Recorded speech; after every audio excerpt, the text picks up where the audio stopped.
প্রিয় বাংলাদেশ, উপস্থিত প্রিয় নাগরিকবৃন্দ, মঞ্চে উপস্থিত জাতীয় নেতৃবৃন্দ, আমার সামনে উপস্থিত প্রিয় ভাই ও বোনেরা এবং মিডিয়ার মাধ্যমে সমগ্র বাংলাদেশ থেকে যারা দেখছেন এই অনুষ্ঠান, প্রিয় ভাই বোনেরা, প্রিয় মা বোনেরা, আসসালামু আলাইকুম। প্রিয় ভাই বোনেরা, আজ প্রথমেই আমি রব্বুল আলামিনের দরবারে হাজারো লক্ষ কোটি শুকরিয়া জানাতে চাই। রব্বুল আলামিনের অশেষ রহমতে আজ আমি আমার প্রিয় মাতৃভূমিতে ফিরে আসতে পেরেছি আপনাদের দোয়ায়, আপনাদের মাঝে। প্রিয় ভাই বোনেরা, আমাদের এই প্রিয় মাতৃভূমি 1971 সালে লাখো শহীদের রক্তের বিনিময়ে অর্জিত হয়েছিল। ঠিক একইভাবে 75 আবার 7ই নভেম্বর আধিপত্যবাদীদের হাত থেকে রক্ষার জন্য সেদিন সিপাহী জনতার বিপ্লবের মাধ্যমে আধিপত্যবাদের হাত থেকে দেশকে রক্ষা করা হয়েছিল। একইভাবে পরবর্তীতে 90 স্বৈরাচারের বিরুদ্ধে এদেশের জনগণ, এদেশের খেটে খাওয়া মানুষ তাদের গণতান্ত্রিক অধিকারকে ছিনিয়ে এনেছিল। কিন্তু তারপরেও ষড়যন্ত্রকারীদের ষড়যন্ত্র থেমে থাকেনি।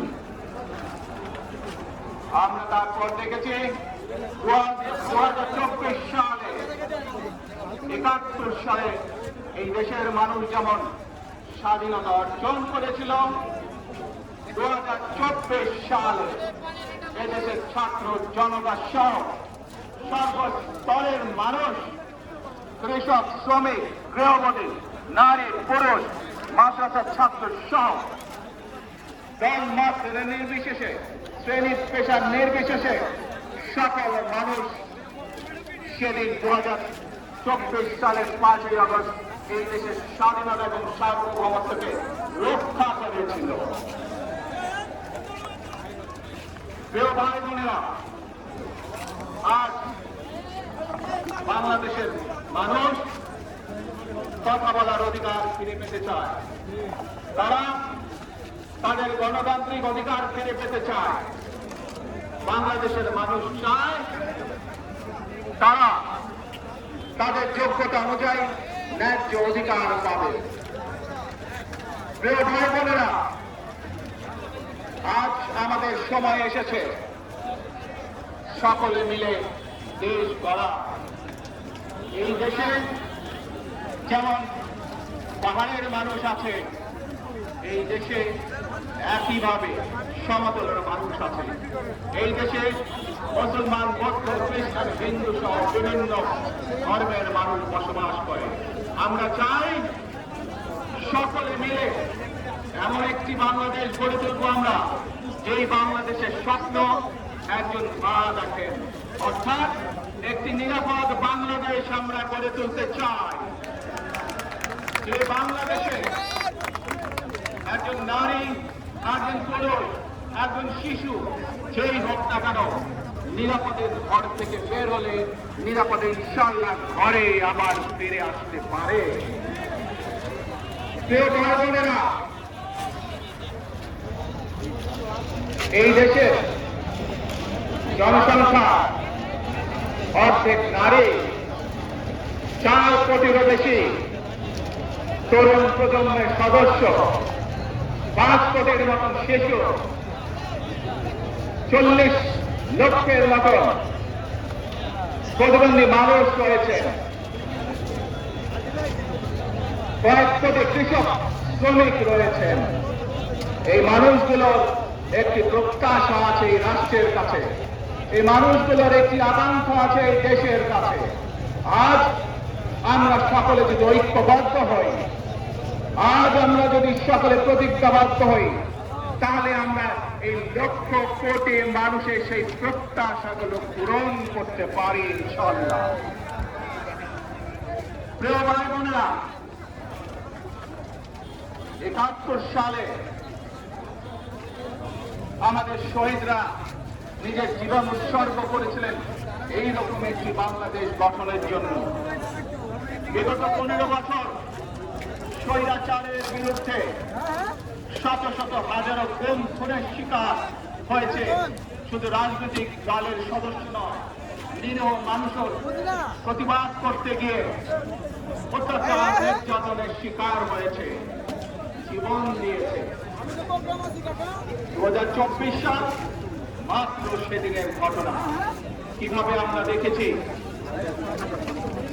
আমাদের তরুণ প্রজন্মের সদস্যরা কিভাবে নিজের জীবন উৎসর্গ করেছে দেশের এই স্বাধীনতা এবং সার্বভৌমত্বকে রক্ষা করার জন্য। প্রিয় ভাই বোনেরা, কয়েকদিন আগে এই বাংলাদেশের ২৪ আন্দোলনের এক সাহসী প্রজন্মের এক সাহসী সদস্য ওসমান হাদিকে হত্যা করা হয়েছে। ওসমান হাদি শহীদ হয়েছে। প্রিয় ভাই বোনেরা, ওসমান হাদি চেয়েছিল এই দেশের মানুষের জন্য গণতন্ত্র প্রতিষ্ঠিত হোক, এই দেশের মানুষের গণতান্ত্রিক অধিকার প্রতিষ্ঠিত হোক, এই দেশের মানুষ তাদের গণতান্ত্রিক এবং অর্থনৈতিক অধিকার ফিরে পায়। আজ ২৪ আন্দোলনে যারা শহীদ হয়েছেন, ওসমান হাদি সহ ৭১ যারা শহীদ হয়েছেন, বিগত স্বৈরাচারের সময় বিভিন্নভাবে খুন করে শিকার হয়েছেন, এই মানুষগুলোর রক্তের ঋণ যদি শোধ করতে হয়, আসুন আমরা আমাদের সেই প্রত্যাশিত বাংলাদেশ গড়ে তুলব, যেখানে আমরা সকলে মিলে কাজ করব, যেখানে আমরা সকলে মিলে আমাদের প্রত্যাশিত বাংলাদেশকে গড়ে তুলব। প্রিয় ভাই বোনেরা, বিভিন্ন আধিপত্যবাদ শক্তির গুপ্তচরেরা বিভিন্নভাবে ষড়যন্ত্রে এখন লিপ্ত রয়েছে। আমাদেরকে ধৈর্যশীল হতে হবে, আমাদেরকে ধৈর্য ধারণ করতে হবে। বিশেষ করে তরুণ প্রজন্মের যে সদস্যরা আছেন, আপনারাই আগামী দিন দেশকে নেতৃত্ব দেবেন, দেশকে গড়ে তুলবেন। এই দায়িত্ব তরুণ প্রজন্মের সদস্যদেরকে আজ গ্রহণ করতে হবে, যাতে করে এই দেশকে আমরা সুন্দরভাবে গড়ে তুলতে পারি। শক্ত ভিত্তির উপরে গণতান্ত্রিক ভিত্তি, শক্তিশালী অর্থনৈতিক ভিত্তির উপরে যাতে এই দেশকে আমরা গড়ে তুলতে পারি। প্রিয় ভাই বোনেরা, আমার সাথে আজকে মঞ্চে এখানে বহু জাতীয় নেতৃবৃন্দ বসে আছেন। আসুন আজকে আমরা দুহাত তুলে আল্লাহর দরবারে দোয়া করে আল্লাহর রহমত আমরা চাই। যে সকল জাতীয় নেতৃবৃন্দ এই মঞ্চে আছেন, মঞ্চের বাইরে যে সকল জাতীয় আরো নেতৃবৃন্দ আছেন, আমরা সকলে মিলে এই দেশকে নেতৃত্ব দিয়ে আমাদের বাংলাদেশের জনগণের প্রত্যাশিত সেই বাংলাদেশকে আমরা গড়ে তুলতে চাই। আমাদেরকে যে কোনো মূল্যে আমাদেরকে এই দেশের শান্তি শৃঙ্খলা রক্ষা করতে হবে। যে কোনো উস্কানের মুখে আমাদেরকে ধীর শান্ত থাকতে হবে। প্রিয় ভাই বোনেরা, আমরা দেশের শান্তি চাই, আমরা দেশের শান্তি চাই, আমরা দেশের শান্তি চাই। প্রিয় ভাই বোনেরা, মার্টিন লুথার কিং নাম শুনেছেন না আপনারা? নাম শুনেছেন তো আপনারা? মার্টিন লুথার কিং, তার একটি বিখ্যাত ডায়লগ আছে, আই হ্যাভ এ ড্রিম। আজ এই বাংলাদেশের মাটিতে দাঁড়িয়ে আপনাদের সকলের সামনে আমি বলতে চাই, বাংলাদেশ জাতীয়তাবাদী দলের একজন সদস্য হিসাবে আপনাদের সামনে আমি বলতে চাই, I have a plan of my country, for my country. আজ এই পরিকল্পনা দেশের মানুষের স্বার্থে, দেশের উন্নয়নের জন্য, দেশের মানুষের ভাগ্যের পরিবর্তনের জন্য যদি সেই প্ল্যান, সেই কার্যক্রম, সেই পরিকল্পনাকে বাস্তবায়ন করতে হয়। প্রিয় ভাই বোনেরা, এই জনসমুদ্রে যত মানুষ উপস্থিত আছেন, এই সারা বাংলাদেশে গণতন্ত্রের শক্তি যত মানুষ উপস্থিত আছেন, প্রত্যেকটি মানুষের সহযোগিতা আমার লাগবে। প্রত্যেকটি মানুষের সহযোগিতা আমাদের লাগবে। আপনারা যদি আমাদের পাশে থাকেন, আপনারা যদি আমাদেরকে সহযোগিতা করেন, ইনশাআল্লাহ আমরা আই হ্যাভ এ প্ল্যান বাস্তবায়ন করতে সক্ষম হব। আসুন আমরা আল্লাহ রাব্বুল আলামিনের দরবারে হাত তুলে প্রার্থনা করি, আমরা যেন এ রাব্বুল আলামিন, এ একমাত্র মালিক, এ একমাত্র পরওয়ারদিগার, এ একমাত্র রহমত দান করে, এ একমাত্র সাহায্য করে। আজ আপনি যদি আমাদেরকে রহমত দেন, তাহলে আমরা এই দেশের মানুষ কঠোর পরিশ্রম করার মাধ্যমে আমাদের প্রত্যাশিত বাংলাদেশকে গড়ে তুলতে পারব। আর যদি আল্লাহর রহমত এই দেশ এবং এই দেশের মানুষের পক্ষে থাকে, আল্লাহর সাহায্য, আল্লাহর দয়া এই দেশের মানুষের উপরে, এই দেশের উপরে থাকে, ইনশাআল্লাহ আমরা আমাদের প্রত্যাশিত বাংলাদেশ গড়ে তুলতে সক্ষম হব। আজ আসুন আমরা সকলে মিলে প্রতিজ্ঞা করি, যে ইনশাআল্লাহ আগামী দিনে দেশ পরিচালনার দায়িত্বে যারা আসবে, আমরা সকলে নবী করিম সাল্লাল্লাহু আলাইহি সাল্লামের যে ন্যায়পরায়ণতা, সেই ন্যায়পরায়ণতার আলোকে আমরা দেশ পরিচালনার সর্বোচ্চ চেষ্টা করব। প্রিয় ভাই বোনেরা, আজ আপনারা জানেন এখান থেকে আমি আমার মা দেশনেত্রী খালেদা জিয়ার কাছে যাব।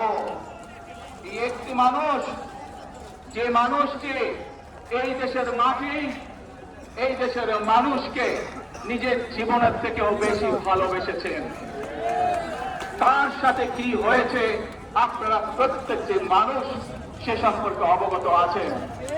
সন্তান হিসাবে আপনাদের কাছে আমি চাইবো, আজ আল্লাহর দরবারে আপনারা দোয়া করবেন, যাতে আল্লাহ আমাদেরকে তৌফিক দেন, উনি যাতে সুস্থ হতে পারেন। প্রিয় ভাই বোনেরা, সন্তান হিসাবে আমার মন আমার মায়ের বিছানার পাশে পড়ে আছে সেই হাসপাতালের ঘরে, কিন্তু সেই মানুষটি যাদের জন্য জীবনকে উৎসর্গ করেছে, অর্থাৎ আপনারা এই মানুষগুলোকে, যাদের জন্য দেশের খালেদার জন্য উৎসর্গ করেছেন নিজের জীবন, সেই মানুষগুলোকে আমি কোনোভাবেই ফেলে যেতে পারি না। এবং সেজন্যই আজ হাসপাতালে যাওয়ার আগে আপনাদের প্রতি সহ টেলিভিশনগুলোর মাধ্যমে যারা সমগ্র বাংলাদেশে আমাকে দেখছেন, আপনাদের সকলের কাছে কৃতজ্ঞতা প্রকাশ করার জন্য আজ আমি এখানে দাঁড়িয়েছি আপনাদের সামনে। প্রিয় ভাই বোনেরা, আসুন আমাদেরকে আজকে নিশ্চিত করতে হবে, আমরা যে ধর্মের মানুষ হই, আমরা যে শ্রেণীর মানুষ হই, আমরা যে দলেরই রাজনৈতিক দলের সদস্য হই অথবা একজন নির্দলীয় ব্যক্তি হই, আমাদেরকে নিশ্চিত করতে হবে যে কোনো মূল্যে আমরা আমাদের এই দেশের শান্তি শৃঙ্খলাকে ধরে রাখতে হবে। যে কোনো মূল্যে যে কোনো বিশৃঙ্খলাকে পরিত্যাগ করতে হবে। যে কোনো মূল্যে আমাদেরকে নিশ্চিত করতে হবে যাতে মানুষ নিরাপদ থাকতে পারে।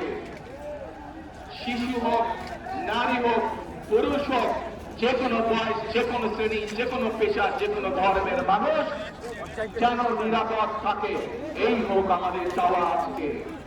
প্রিয় ভাই বোনেরা, আসুন